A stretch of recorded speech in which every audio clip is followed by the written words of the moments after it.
This movie broke every rule in Hollywood, and what happened behind the cameras was even more brutal than what you saw on screen. Here are 20 hidden truths that'll change how you see this masterpiece forever. The Academy Awards betrayal. 6 Oscar nominations, 1 win, and the speech that lasted exactly 5 words. Despite being hailed as a cinematic masterpiece, Goodfellas got completely screwed at the 1991 Academy Awards. 6 nominations across major categories, including Best Picture and Best Director. But Hollywood only gave them 1 trophy. Joe Pesci won Best Supporting Actor for playing Tommy DeVito. When he climbed that stage, everyone expected a long, emotional speech. Instead, he said 5 words. "It is my privilege. Thank you." That's it. One of the shortest Oscar speeches in history. Later interviews revealed the truth. Pesci wasn't expecting to win. He was terrified of public speaking, but fans knew better. His portrayal of Tommy was pure terror on screen. Unpredictable, ferocious,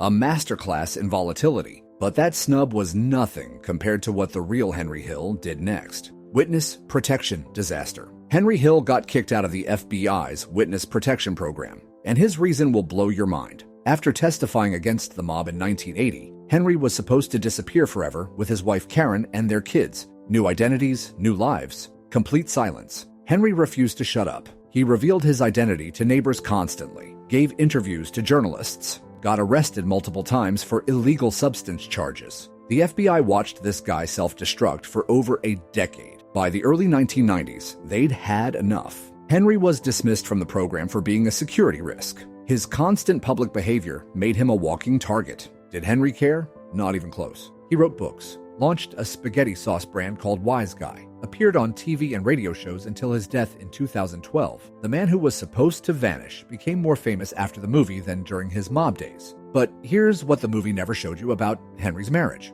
The ultimate betrayal. Paul Vario slept with Henry Hill's wife while Henry was in prison. The father figure, the mentor, the betrayal that broke everything. In Goodfellas, Paulie Cicero was the quiet mob boss who protected Henry like a son. Paul Sorvino's character seemed loyal, trustworthy, a real father figure. The reality was devastating. Henry revealed in later interviews that Paul Vario had an affair with his wife Karen while he was serving prison time. The man who was supposed to watch over his family was destroying it from the inside. Nicholas Pileggi knew about this affair during his research. He chose not to emphasize it in the film adaptation. But Henry confirmed it happened. The betrayal was real. This wasn't just cheating. This was the moment Henry realized the mob family meant nothing. The father figure he trusted had violated the most sacred bond. It pushed Henry toward cooperation with the FBI. But that wasn't the only secret the movie buried. The $6 million mystery. The Lufthansa heist, money was never recovered. $6 million vanished into thin air, and the bodies started piling up immediately. December 11th, 1978, JFK Airport. Jimmy Burke's crew stormed the Lufthansa cargo building and walked away with $5 million in cash and nearly $1 million in jewels. One of the largest cash thefts in U.S. history. The robbery was flawless, carefully planned, swiftly executed. Law enforcement was baffled. Then Burke started killing everyone. Anyone involved in the crime who might talk got eliminated. FBI files revealed at least 10 people connected to the heist were brutally murdered. Burke was paranoid, ruthless. He'd rather kill his own crew than risk exposure. The case stayed cold until 2014, when FBI agents arrested Vincent Asaro, a Gambino crime family soldier. They alleged he received $750,000 from the job. He was acquitted in 2015. Lack of evidence. Even Henry Hill denied Asaro's involvement. The jury agreed. Despite the major arrest, the location of the stolen cash and jewels remains unknown today. The heist remains one of the most famous unsolved robberies of the century. But the movie's biggest secret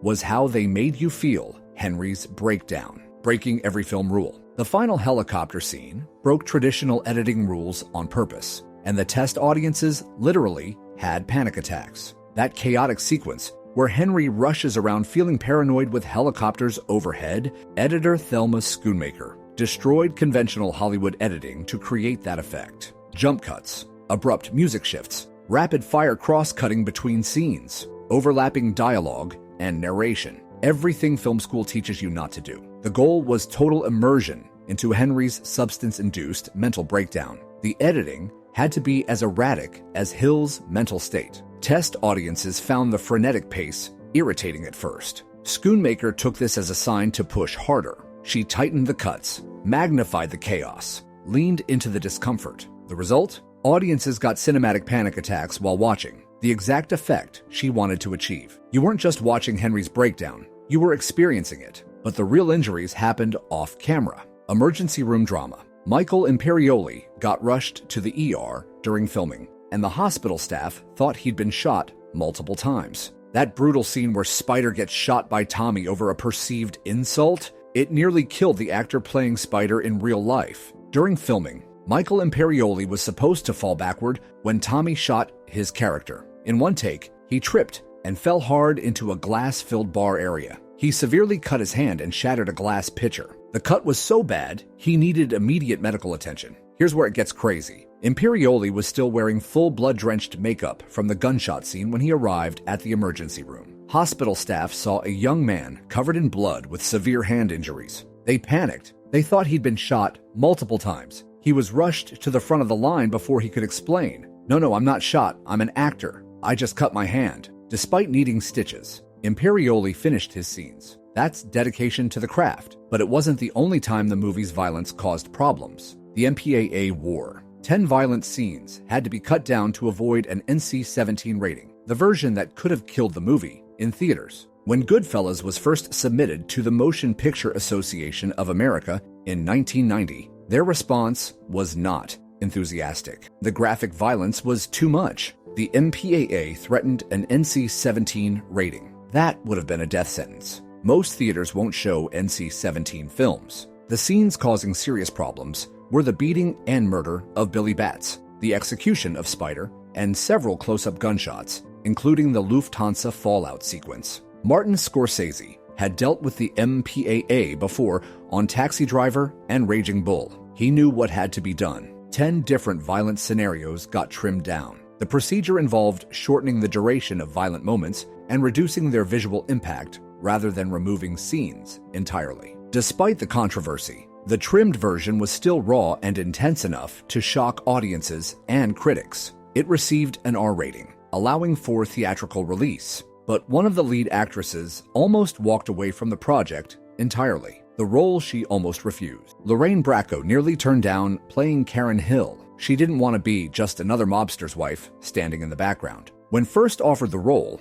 Bracco said no immediately. She'd just finished The Pickup Artist and was scared of falling into a one-dimensional decorative role where men got all the dialogue and depth. Scorsese and casting director Ellen Lewis convinced her to reconsider. They explained Karen would be one of the only female narrators in a Scorsese film. Her voice would anchor the story emotionally. After reading the script, Bracco realized Karen wasn't passive. The character was torn between fear and attraction to the mafia lifestyle. Emotionally rich, psychologically complex, she fully embodied the role and earned a Best Supporting Actress nomination at the 1991 Academy Awards. Meanwhile, another cast member didn't need any acting lessons at all. The real prosecutor played himself. Federal prosecutor Edward McDonald appeared in Goodfellas, playing the exact same role he played in real life. No acting required. McDonald was the United States attorney who interviewed Henry Hill and convinced him to join witness protection in 1980. When Scorsese and Nicholas Pileggi were casting the scene where Henry gets the chance to rat out his mob family, McDonald asked if he could play himself. He passed the screen test excellently. Scorsese was impressed by McDonald's natural delivery and authenticity. The scene featured McDonald questioning Henry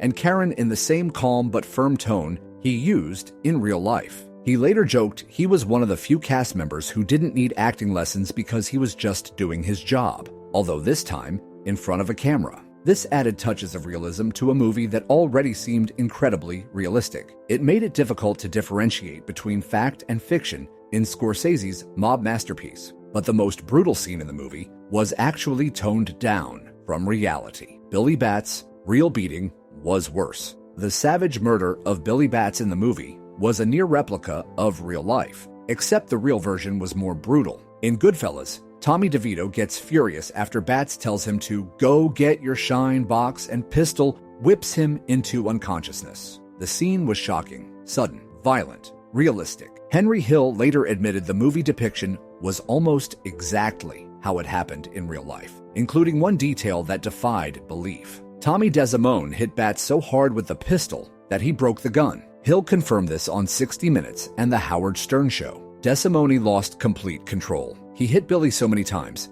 the handle of the gun snapped. Nicholas Pileggi's book described the beating as savage, though it never mentioned the gun breaking. This level of violence defied even mob standards. The beating led to Billy's death and was later the reason for DeSimone's disappearance and presumed murder. But capturing that violence on film required incredible technical precision. 8 takes for perfection. The Copacabana scene took 8 full takes to get right. Nearly 3 minutes of seamless movement through a maze of obstacles. That unforgettable scene, where Henry takes Karen through the kitchen instead of the front door of the Copacabana nightclub, was shot in one continuous take. From the moment he leads her through the maze to when they reach their table, took nearly 3 straight minutes of seamless camera work. The idea came from just one line in Pileggi's book, where Henry mentioned entering through the kitchen. Scorsese expanded this into an entire sequence to let audiences feel what Karen felt, having access to places without following conventional rules.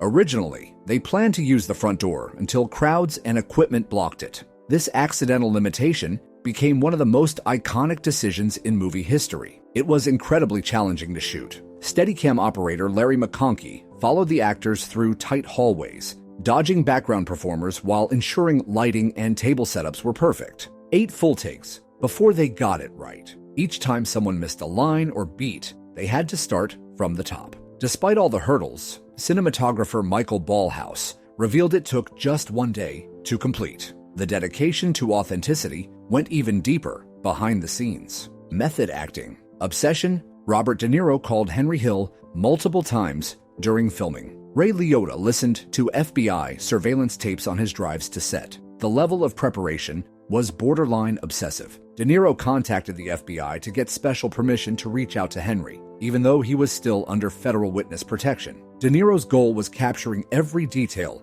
about Jimmy Conway, how Jimmy held his cigarette, poured ketchup, walked during tense conversations. Henry later stated that De Niro would sometimes call multiple times a day, obsessing over the most minor details. Meanwhile, Liotta listened to hours of FBI wiretap recordings during drives to and from the set. This helped him mimic Hill's speech patterns, attitude, and nervous energy. I would be in my car, listening to Henry Hill's voice just talk and talk. The way he told a story helped me figure out who this guy was. But the most authentic touches came from an unexpected source: Scorsese Family Secrets. Martin Scorsese's parents appeared in the movie and worked behind the scenes to bring authentic Italian-American culture to every detail. Catherine played Tommy DeVito's Italian mother when the trio stops by her house to borrow a knife after beating Billy Batts. But her real contribution happened behind the cameras. During the prison cooking scene, Catherine cooked the red sauce herself.